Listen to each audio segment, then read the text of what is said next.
جی عطا صاحب، یہاں پہ ایک لمبی چوڑی تقریر کی گئی، رول آف لا کی بات کی گئی، اور اتنا حوصلہ نہیں کیا گیا کہ جب آپ نے بات کی ہے تو اس کا جواب سننے کی بھی سخت رکھیں، ہمت رکھیں، حوصلہ رکھیں۔ مگر یہی مسئلہ ہے کہ انٹالرنس ان کے منشور کا حصہ ہے کہ انہوں نے کبھی برداشت نہیں دکھائی، کبھی دوسرے کے موقف کو سننے کی بھی انہوں نے ہمت نہیں کی کہ دوسرے کا موقف بھی سن لیا جائے۔ جناب اسپیکر، اس ملک کی سیاسی روایات جس کے آپ بھی امین ہیں اور آپ ان سیاسی روایات کو آج بھی قائم رکھے ہوئے ہیں، یہ اس ملک کی سیاسی روایات ایک بہت ہی صاف شفاف دریا کی طرح تھیں جس کو زہر آلود کیا گیا ہے ایک منظم کیمپین کے ذریعے۔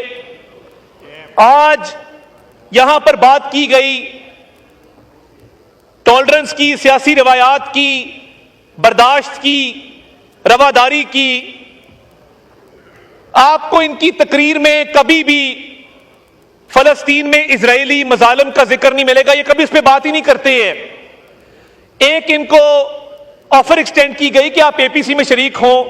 پاکستان کی تمام سیاسی جماعتوں نے فلسطین کے اوپر اے پی سی میں شرکت کی۔ آج الحمدللہ ایک این جی او کے ساتھ مل کے حکومت پاکستان نے انتظام کیا، ہم نے امدادی سامان غزہ بھجوایا، لبنان بھجوایا، مگر انہوں نے اے پی سی میں شرکت سے انکار کر دیا کیونکہ یہ ان کے منشور کا حصہ نہیں ہے۔ جب بات آئے گی زیک گولڈ سمتھ کی تعریف کریں گے، باہر بیٹھ کر بھی کریں گے، ملک کے اندر بھی کریں گے۔ آپ کبھی نہیں دیکھیں گے کہ ان کے ٹویٹر ہینڈل سے آرمی چیف کے خلاف تو بات ہوگی، ایجنسیوں کے خلاف بات ہوگی، سیاستدانوں کے خلاف بات ہوگی، سیاسی لیڈروں کے خلاف بات ہوگی۔ ایک ٹویٹ اس جماعت کا زیک گولڈ سمتھ کے خلاف دکھا دیں جس نے ڈنکے کی چوٹ پہ اسرائیل کی حمایت کی، فلسطینیوں کے خلاف ٹویٹ کی اور کہا کہ ہم فلسطینیوں کو نیست و نابود کر دیں گے، اس پہ بات نہیں کریں گے کیونکہ ان کا کوئی تعلق واسطہ ہے جو قائم ہے آج تک۔ ایس سی او کے اوپر مجھے بتائیے، جو پرائم منسٹر اس ملک میں آئے ان 12 ممالک سے، اس کو سیبوٹاج کرنے کی منظم سازش کس سیاسی جماعت نے کی؟ یہ ان کی روایات ہیں کہ 9 مئی کا حملہ ہو تو یہ شہیدوں کے مجسموں کو مسمار کر کے زمین پہ گرا کر ٹھڈے مارتے ہیں۔ آئی ایم ایف کو لیٹر لکھنے کی بات ہو تو یہ دعائیں کرتے ہیں کہ یہ ملک ڈیفالٹ کر جائے، اور جب فلسطین پہ ان کو بلایا جائے تو یہ انکاری ہوتے ہیں کہ فلسطین پہ ہم بات نہیں کر سکتے، ہمارا دوسری طرف بہت تعلق ہے، رشتہ داری ہے۔ اور جب انہیں کہا جائے کہ ایس سی او آ رہی ہے، خدا را پاکستان کے تشخص کی بات ہے، پاکستان کی عزت کی بات ہے، تو آپس میں لڑ پڑتے ہیں۔ آدھی جماعت کھڑی ہو جاتی ہے کہ اسلام آباد پہ لشکر کشی کرنی ہے، ہم یہ ایس سی او نہیں ہونے دیں گے۔ ان کی بھرپور کوششوں کے باوجود اس رب کے کرم سے ایس سی او بہت کامیابی سے پاکستان نے اس کا انعقاد کیا ہے۔ جناب اسپیکر، یہ وہ سیاسی روایات ہیں، ہم اور پیپلز پارٹی، ہماری ایک تلخی کی پوری تاریخ ہے، ہماری سیاسی مخالفت کی تاریخ ہے، مگر مجھے فخر ہے کہ اس مخالفت کے اندر سیاسی دشمنی نہیں تھی، اس مخالفت میں بھی رواداری تھی، سیاسی روایات کا خیال رکھا جاتا تھا۔ محترمہ کی شہادت ہوئی، سب سے پہلے میاں نواز شریف صاحب اسپتال پہنچے اور وہاں موجود رہے کہ ایک دوسرے کی خوشی غمی میں شریک ہونا ہم اپنا فرض سمجھتے ہیں، ہم لازم سمجھتے ہیں۔ مگر ایک لیڈر آیا، اس نے کیا کہا کہ ان کی تقریبات میں کوئی نہ جائے، ان سے ہاتھ کوئی نہ ملائے، ان کی خوشی غمی میں شریک نہ ہو۔ سیاسی مخالفت کو سیاسی دشمنی میں بدلنے کا جو اس ملک میں ریت ڈلی ہے وہ بانی چیئرمین پی ٹی آئی نے ڈالی، اور آج لمٹس کی بات ہو رہی ہے۔ ہماری شرافت کو، ہماری رواداری کو ہمیشہ ہماری کمزوری سمجھا گیا۔ 2013 کے الیکشن میں بانی چیئرمین پی ٹی آئی کرین سے گر جاتے ہیں اور زخمی ہو جاتے ہیں۔ جناب اسپیکر، آپ وہاں موجود تھے جب میاں نواز شریف نے اپنی الیکشن کیمپین معطل کی اور انہوں نے کہا ہمارا سیاسی مخالف زخمی ہوا ہے، ہم اپنی الیکشن کیمپین بھی معطل کرتے ہیں اور ہم جا کے اس کی تیمارداری بھی کریں گے۔ پوری پارٹی کو لے کر گئے اور شوکت خانم اسپتال میں جا کے بانی چیئرمین پی ٹی آئی کی تیمارداری کی۔ الیکشن ختم ہوئے تو دوستی کا ہاتھ بڑھایا، خود چل کے بنی گالا گئے اور کہا کہ خان صاحب الیکشن ختم ہو گئے ہیں، آپ ہار گئے ہیں، ہم جیت گئے ہیں. ہم چاہتے ہیں کہ اس ملک کی معیشت کی بہتری کے لیے, اس ملک کی عوام کی بہتری کے لیے ہم مل جل کے اس ملک کو آگے لے کر چلیں. کمزوری سمجھا گیا. جو لیڈر چاہتا تھا کہ اس ملک میں وہ روایات قائم رہیں اور سیاستدان آپس میں بات چیت کریں اور مل کر اس ملک کو آگے لے کر چلیں, اس لیڈر کے ساتھ یہ سلوک کیا گیا کہ اس کی اہلیہ بستر مرگ پر تھی اور ایک فون کال کی اجازت دینے کی گوارا نہیں کیا انہوں نے.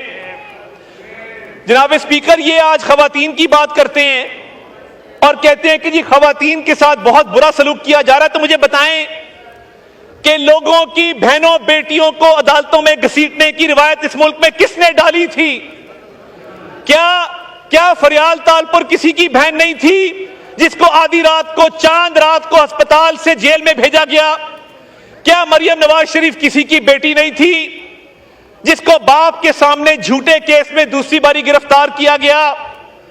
کیا شہباز شریف کی بیٹیاں جن کے گھروں کے گھیراؤ کیے گئے, جن کو مقدمات میں ملوث کیا گیا, علیم خان صاحب کی فیملی پر پرچے دیے گئے, جہانگیر ترین کی فیملی پر پرچے دیے گئے, کیا وہ کسی کی بہنیں بیٹیاں نہیں تھی؟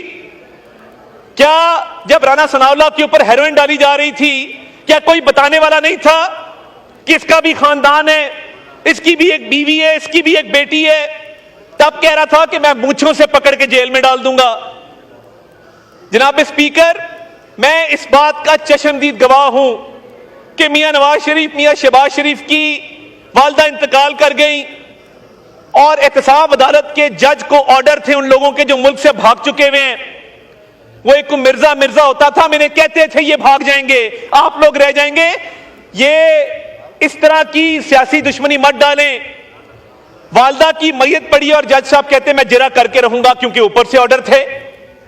آج جو یہ یہاں پہ چیخ کے کہا جا رہا ہے کہ خواتین کو سیاست کے اندر سیاسی انتقام کا نشانہ بنایا جا رہا ہے, مجھے بتا دیں, یہ میں نے 3 مثالیں آپ کو دی ہیں, اس کے ساتھ کی ایک مثال بھی آپ کے پاس ہو تو میں تقریر ختم کر کے چلا جاتا ہوں.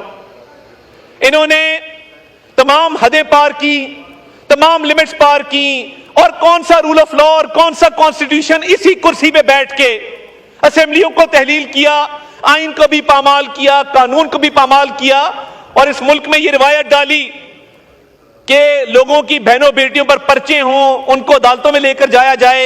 آج جو یہ آپ نے مظلومیت کی داستان سنی تو مجھے یہ بتایا جائے جو کے پی کے میں انہوں نے اپنے لوگوں کو خود اغوا کر کے بند کیا ہوا ہے اور یہاں پہ مظلومیت کا پرچار ہو رہا ہے, تو کیا وہ ان لوگوں کو آپ نے خود بند نہیں کیا ہوا؟ آج جو یہ بینچز خالی ہیں, کیا پولیس نے, رینجر نے خالی کرائے ہیں, ہم نے خالی کرائے ہیں؟ انہوں نے نہ صرف اپنے لوگوں کو بند کیا ہوا ہے بلکہ کل ایک دھمکی ہمیں اس پیغام دیا کہ اگر ہمارے لیڈر سے کسی نے غداری کی تو ہم جلاؤ گھیراؤ کریں گے, ہم اس کا جینا دھوبر کر دیں گے.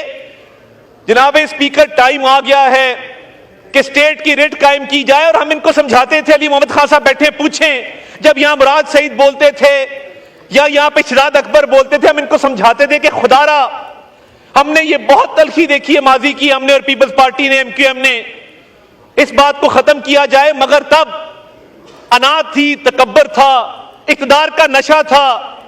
تو آج یہ جو جھوٹا بیانیہ بنایا جا رہا ہے کہ جی ممبرز کے ساتھ یہ ہو گیا, ممبرز کے ساتھ وہ ہو گیا, آج آپ بھی بیٹھے ہیں, آپ ان کو رسپونڈ بھی کرتے ہیں, ان کے گریونسز کو ریڈریس بھی کرتے ہیں, مگر انہوں نے ہمیشہ ہماری شرافت کو ہماری کمزوری سمجھا. انہوں نے اس دور میں, وہ سیاہ ترین دور تھا 2018 سے 2022 کا, آج جو SCO ہوئی ہے, میں واپس موضوع کی طرف آؤں گا. تھوڑا چاہتا تھا کہ ان کو آئینہ بھی دکھایا جائے کہ ان کا اپنا طرز عمل کیا تھا اور یہ بہنوں بیٹیوں کی عزت کے ساتھ کیا کرتے تھے, اور انتقامی سیاست کے اندر جو انہوں نے آخری حد تک گئے ہیں, اس کی مثال آپ کو پاکستان کی تاریخ میں نہیں ملے گی. تو SCO کا جو انعقاد ہوا ہے, یہی تھے جو دوسرے ملکوں میں جا کے کہتے تھے کہ ہم آپ کی ثقافت کو بھی آپ سے بہتر جانتے ہیں, آپ کی تاریخ کو بھی آپ سے بہتر جانتے ہیں, آپ کے ملک کو بھی آپ سے بہتر جانتے ہیں, اور پاکستان کو عالمی تنہائی کا شکار کیا, مشرق بھی ناراض کیا, مغرب بھی ناراض کیا. آج ان کو مروڑ اٹھ رہے ہیں کہ پاکستان میں 12 وزرائے اعظم آئے ہیں, پاکستان کے خطے میں کردار کو بھی تسلیم کیا ہے, پاکستان کی تعریف بھی کی ہے, اور پاکستان کی عالمی تنہائی الحمدللہ ختم ہو کر رہی ہے. یہ ان کو ہضم نہیں ہو رہا, یہ ان کو ہضم نہیں ہو رہا کہ SCO کا اجلاس کامیاب کیسے ہو گیا. تو خدا را ہم بدترین سیاسی انتقام کے ہوتے ہوئے بھی ہم نے میثاق معیشت کی بات انہی بینچز سے کی تھی. جناب اسپیکر آپ گواہ ہیں, یہیں کھڑے ہو کے شہباز شریف صاحب نے کہا تھا کہ یہ پوری فرنٹ لائن جیلوں کے اندر ہے, یہ عمر ایوب صاحب کی کرسی سے لے کر علی محمد خان صاحب کی کرسی تک تمام لوگ جیلوں میں تھے, یہ پوری فرنٹ لائن یہاں سے غائب تھی. پھر بھی وہ کھڑے ہوئے, انہوں نے کہا کہ ہم میثاق معیشت کرتے ہیں اس ملک کی خاطر, اس قوم کی خاطر, اس قوم کے مستقبل کی خاطر. مگر تب انات ہی تکبر تھا, اور آج جب پاکستان ترقی کر رہا ہے, 8.8 ارب ڈالر کی ریمیٹنسز آئی ہیں, مہنگائی 6.9% ہے, سنگل ڈیجٹس میں آ گئی ہے, انٹرسٹ ریٹ 17.5 ہے, فارن ایکسچینج ریزرو بڑھ رہے ہیں, ایکسپورٹس کے اندر 14% اضافہ ہو چکا ہے, IT ایکسپورٹ 3.2 بلین کے اندر ہے. یہ وہ لوگ ہیں جو کہتے ہیں کہ فلاں نہیں تو پاکستان نہیں. میں یہ اللہ کے ناموں کے نیچے کھڑا ہو کے کہتا ہوں کہ کوئی سیاسی لیڈر, کوئی سیاسی جماعت پاکستان سے بڑی نہیں ہے, اور جس دن یہ کوئی سمجھ لے کہ کوئی سیاسی لیڈر پاکستان سے بڑا ہے تو پھر اس کو کوئی حق نہیں ہے کہ اس ملک میں سیاست کرے. یہ ملک ہے تو یہ سیاست ہے, یہ ملک ہے تو یہ وزارتیں ہیں, یہ ملک ہے تو یہ ایوان ہے. تو جناب اسپیکر, SCO کے کامیاب انعقاد پر پوری قوم کو مبارکباد پیش کرتے ہیں, اور ہم سمجھتے ہیں کہ پاکستان کا جو بین الاقوامی سطح پر تشخص بحال ہوا ہے اس سے انشاءاللہ تعالی ہماری اکنامک سچویشن بھی بہتر ہوگی. بہت بہت شکریہ جناب اسپیکر. نوید صاحب, انہوں نے موسیٰ گیلانی صاحب نے امینڈمنٹس کوئی تیار کی ہیں, تو میں ان کو پہلے دے رہا ہوں, پھر آپ کو دیتا ہوں. جی موسیٰ گیلانی صاحب.